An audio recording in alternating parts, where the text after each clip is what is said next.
from Surprise in Arizona. Hope you're having a super fantastic, sparkling day. Welcome to Before the Dirt Nap podcast number 2042. Genealogy and travel, visiting the lands of your ancestors. Yes. Woohoo. Where did your ancestors live? What were the conditions like? What was life like back then when they lived there? And I just realized I didn't do my hair or anything. So you're getting me as I am.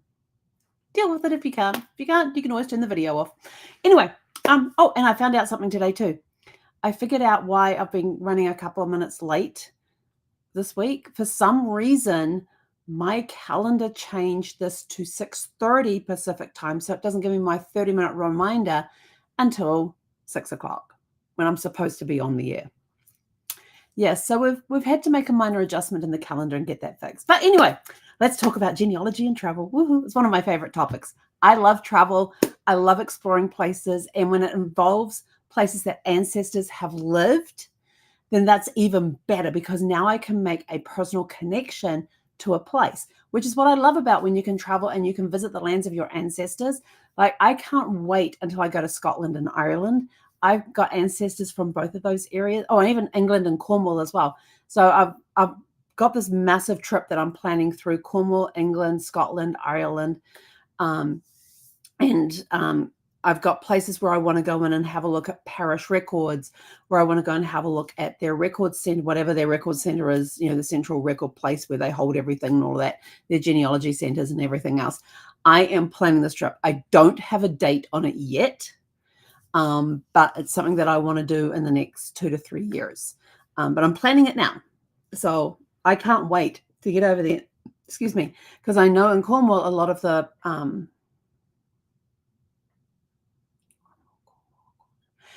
was just making sure because I always get mixed up between Cornwall in England and Cromwell in New Zealand.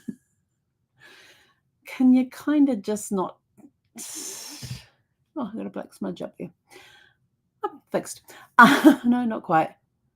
Oh, who cares? It's done. So I always get confused between Cornwall and Cromwell, so I have to stop and sometimes I have to stop and think, but it's Cornwall because it's Cornish. So so I want to go visit all these places my ancestors have lived, and some of the things we're going to talk about tonight is stuff that I'm doing in preparation for that, so I know where I need to go. So let's dive in and have a look at this. Where is my question for you today is, have you ever visited the place where your ancestors lived? What was it like to walk in their footsteps? Whew, that's a good one. So I haven't done this internationally yet. Well, kind of, sort of, maybe. I haven't done it internationally yet. I have done places in New Zealand where my more recent ancestors were born and raised and things like that. But here in the States, I did actually get to go and visit up with my first cousins once removed, who live up in Boise, Idaho, which is where my great aunt ended up going to. She was a war bride. She married an American GI, and they had these. They used I think they used Navy ships to transport them back. But she was on the last ship of war brides going from New Zealand here to the States. She, I can't remember where I think she disembarked in San Francisco, but I'm not 100% sure on that. But she ended up taking this train up to Boise, Idaho, which is where she was going to be living.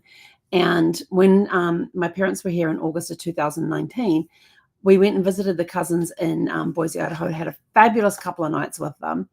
And we got taken up to the train station where she arrived and got told the story of what it was like back then. That was really cool.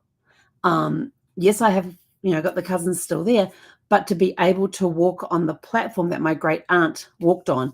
And my great aunt, if you've ever seen my Facebook page in December, I change it to my baby picture because it's my birthday month. And the little dress that I'm wearing is one that particular great aunt sent me for Christmas one year. It's got little tiny candy canes on it. And so when I heard the stories about the dresses, it's always endeared me to that great aunt. And then I got to meet her a few years later when she brought her family down to New Zealand, and we had a great time. We were in my grandparents' little 2-bedroom house, and like the entire family was there. My grandma and grandfather were there with all of their kids and wives and their children, and then Her sister had come over from America with all of her kids, and we just had a fabulous, I mean, it was crowded, it was packed, it was amazing. It was an awesome time to be able to connect with our American cousins. And then I didn't get to see them again till a few years later, back in 2019. And that original visit happened when I was a teenager.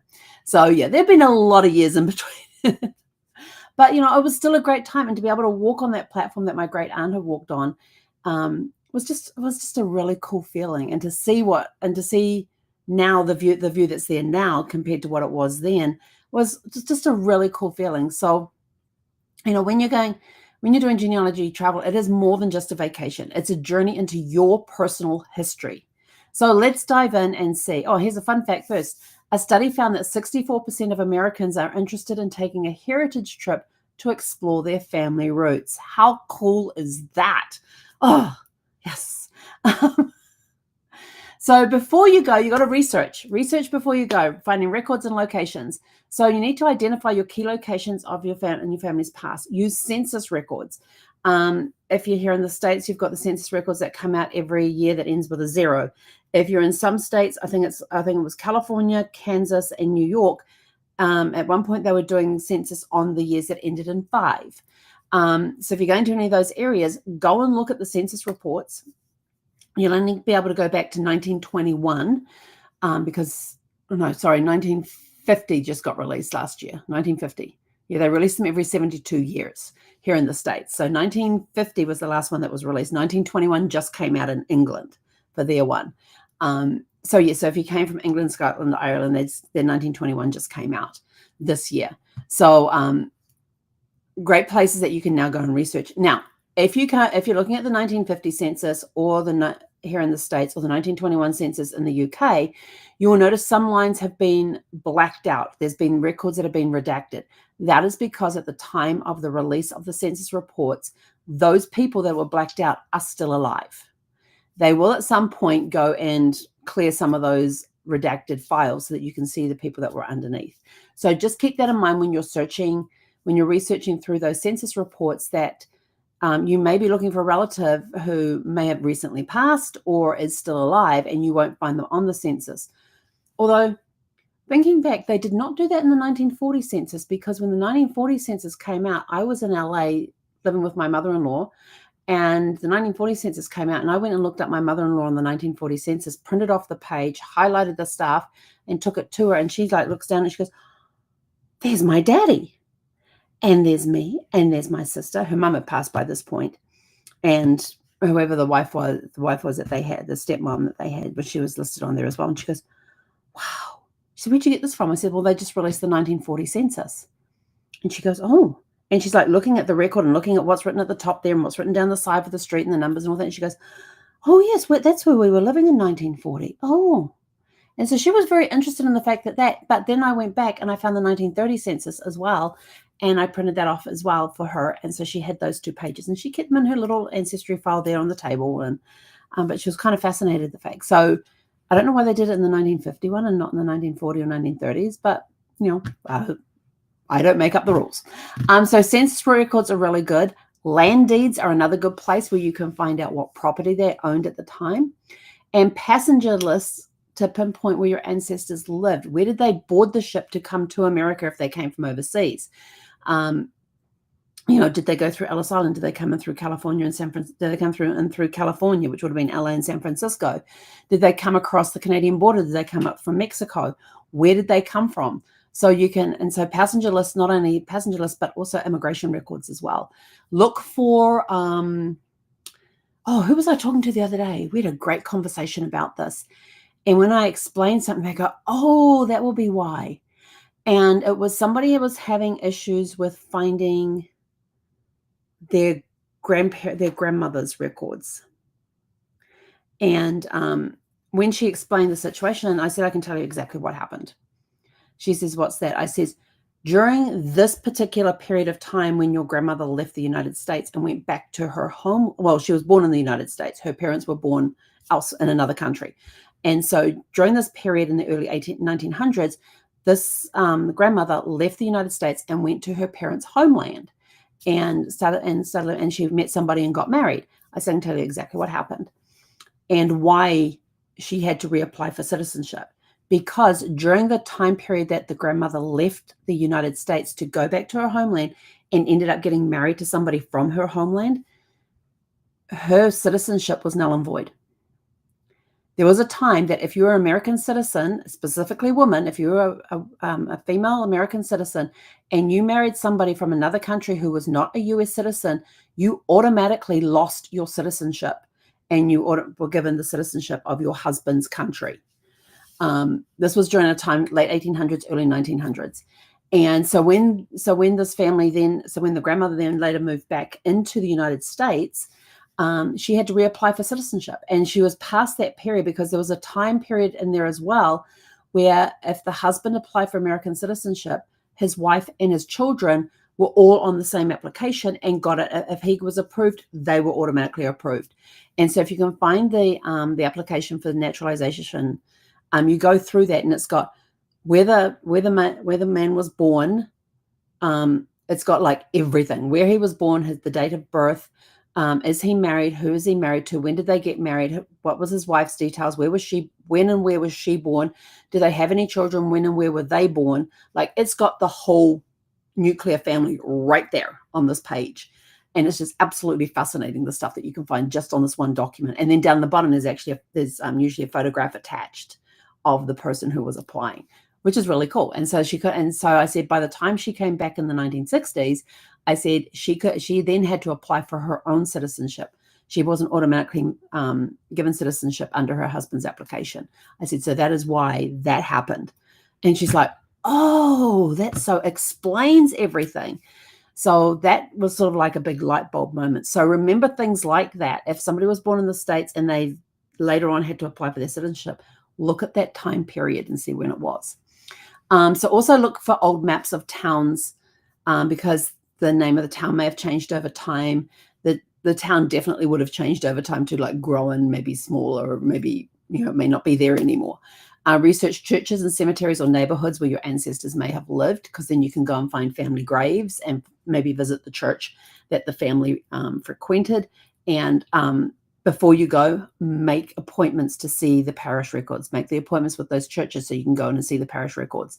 Because if you turn up there, they may not have anybody available to go and pull the records out for you.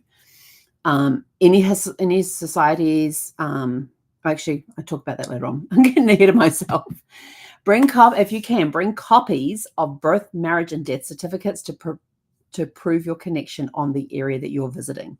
If you plan to visit the archives, know what is available and how to request documents in advance. Go visit their websites.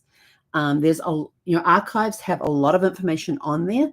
You may even find records on the archives by searching through them, but they will also have how to visit us, what to do, prepare for a visit, things like that. So go in and have a look at those to see what you need to do, and make contact with somebody there.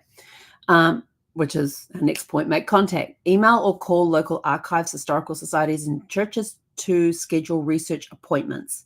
Do not just show up on their doorstep and go, I need to research my grandfather from 1873. They're going to look at you and go, you'll have to come back in 3 days. They'll say, do you have an appointment? You're going to go, nope. They go, well, we need 3 days advance notice, or whatever it is. Connect with distant relatives who still live in the region through genealogy groups or social media. Maybe you've been talking with somebody who you've got a DNA match with, and they live in the area that you're going to be visiting. Maybe you can make time to meet them in a local coffee shop or something. Use Facebook groups for genealogy travel. Many have local members who can offer advice or even guide you around town as well. But be careful. Do your due diligence. What to do when you arrive. Archives, cemeteries, and ancestral homes. Visiting local archives and historical societies. What to bring. Bring a research plan. Who are you looking for? And you should, if you can, let them know in advance so they can do some pre-research for you. Bring identification and a list of specific names and dates that you're looking for. If you contact somebody at the archive or the historical society and set an appointment, they may ask you for that information up front, but make sure you have it with you anyway. What to ask for: census records, land deeds, wills, old newspapers, town histories, family histories, if they've got books there on family history as well. The archives and the historical societies will let you know what records that they have access to. And they may even give you, when you've contacted them before your visit, they may even give you some suggestions on the other records that you might want to look for as well. Find and visit cemeteries. Bring grave cleaning supplies. You don't have to bring grave cleaning supplies. Some cemeteries are a little, may have rules and regulations about cleaning your family headstones. So if you are going to visit a cemetery, ask about that beforehand. And you, if you're here in the States, you can take the supplies with you. If you are overseas visiting cemeteries overseas, definitely contact the cemetery in advance and ask them about that, because they may say absolutely not.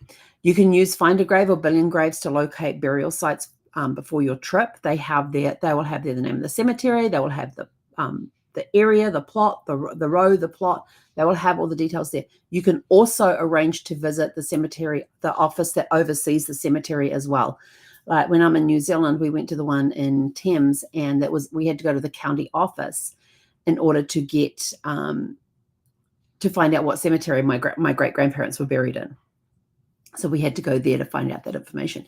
Some cemeteries, like there's a couple in New Zealand that I've been to, you can actually go to the office that's there and ask them specifically, where is this person? And they will show you the plot records as well. And the plot records will have information like on who purchased the plot, when did they purchase it, how often has the grave been opened and why? So it might be like they opened it on such and such a date to bury somebody or to inter ashes. So it will even let you know, did they bury a body? Did they put ashes in there? So you can find that information out up front, or you can let the cemetery know you're coming on this time and these are who you're looking for. There are cemeteries too, or even in LA, the cemetery where my father-in-law is, we went to the office because I needed to know where the other relative, because he had some of his other relatives from his father's side were also buried somewhere in the cemetery as well. And it turned out his great-grandmother and her son, who was his great uncle, were both buried within a row of each other. They actually died within days of each other. I think I'm trying to remember if they died one day and one the next day, if it was one day and one 2 days later, but they died in less than a week of each other. And they didn't tell, I think the son died first, and then they didn't tell the mother that the son had passed because they were concerned about her health. Well, then she up and died anyway. So, but yeah, it was interesting because we had to go and find their graves, and they were in two different rows, but they weren't that far apart from there. So we went into the cemetery office there and asked for that information. Take photos and notes. Some tombstones may have unique symbols or inscriptions that reveal family history. Did they belong to a certain society that had this particular symbol that's on there? Or were they part of societies, usually the ones? Or were they of a certain religion, which will be another symbol that's on there? There's a whole bunch of different symbols, and you can Google the different symbols that you can find at cemeteries and what they mean. So take photos and notes of the tombstones, the grave sites, anything that can help you find it again visually. And also note, because you'll have a map to the cemetery as well, but if you've got you've got to come down the X number of rows and come across this many things, write that stuff down as well. Like if you're at this intersection here on the map, you then come down 5 rows and then turn left and go across three plots, and that's it there. Just take notes like that, and even transcribe what is written on the tombstone, exactly what is written on the tombstone, so you have that, because in the photograph you may not be able to read it very well depending on the condition of the headstones and how long they've been there as well. So walking in their footsteps, visiting ancestral villages and homes. Explore old family homes, farms, or neighborhoods if they still exist. Look for street name connections. Some places are named after prominent families. Talk to locals, elders, or historians. They may know family stories that aren't written down anywhere. And fun fact, many European countries have house books that document every owner of a property for centuries. You might find your ancestor's name in one of them. And you can usually find records like that at the local county offices, in the archives, maybe the libraries, maybe the historical societies. But hook up with somebody at the historical society, because they will be more than happy to help you get to where you need to go. Oh no, so we've had one client who, sorry, black thing flying in front of me. Don't like it when they get in my eyes. We had one family who found her family farm in Ireland. She used land records and the Griffiths valuation maps to track down the exact stone of the foundation of her ancestors' farmhouse. Oh my gosh, she was so delighted to find that.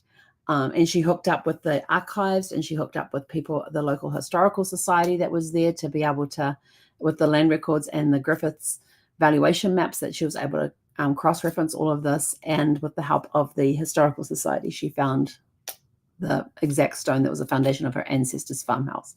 She was so delighted, and she took photos of it, left some flowers there for her family, that her ancestors had come from there. And then another client, through local church records, he not only found his great-great-grandfather's baptismal record, but also discovered living relatives still in the same village in Italy. So he got to meet some of his distant cousins, and they had family stories that they told him that he didn't even know about. They showed him family photos. He was able to take photographs with his phone of the photos that they had, so they could still keep their photographs. So there's really cool stuff out there to find. And it's just, are you willing to go find it and walk in those things? And then there's one who went to, where did they go? I'm trying to remember. It was during World War II. Was it Normandy?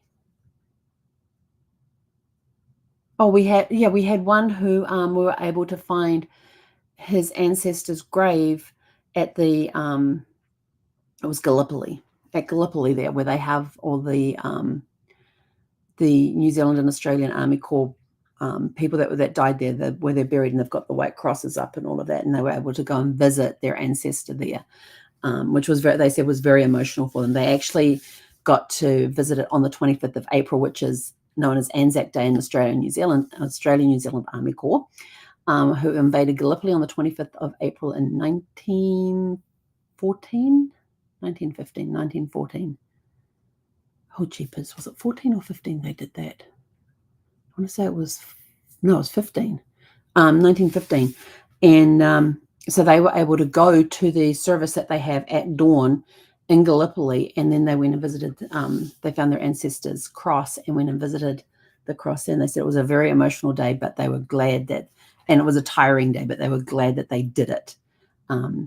So, you can always you never know what you're going to find. You never know the emotions that you're going to go through when you find something that belonged to your ancestors, or where your ancestors lived, or, something that they were involved, an event that they were involved in, and you're able to go and visit that area and walk on those grounds where your ancestors may have fought in a battle. They may have been there for some other reason, but it's, oh, and then I forgot about the friend who, he went to Poland, and he was, found, they were, him and his family went, and they were visiting their ancestral home, and discovered a small museum that had an item that belonged to their ancestor. I mean, how cool would that be?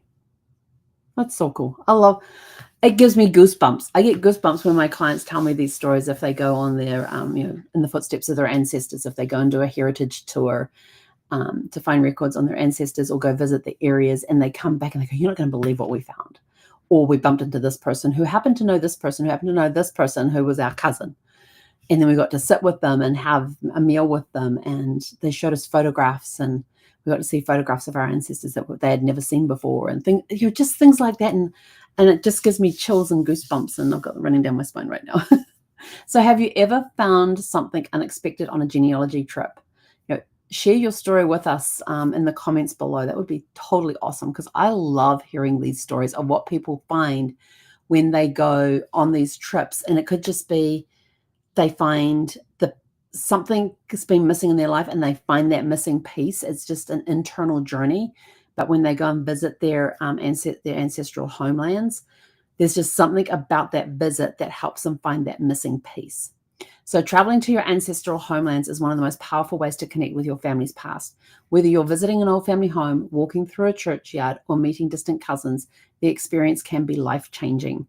So I'm going to challenge you to choose one ancestor's hometown and start researching. What's one that you want to go and visit? Who knows who you may find, what you may find. it could be the perfect place for your next trip. Every trip has a story, but genealogy tells your story. If you ever get the chance to visit the places your ancestors called home, take it. You'll come back with more than just photographs. So that's it from us for this evening. Oh, I know. I love these stories. I truly love these stories. So that's it from us for this evening. Go out and have a super fantastic, sparkling evening, and we'll catch you guys back here tomorrow evening at 6 p.m. Pacific. And I'm going to go change my calendar right now to make sure it gives me the right time and gives me my little alerts. Hey, konera. Did I tell you to have a super fantastic, sparkling evening? We'll see you tomorrow.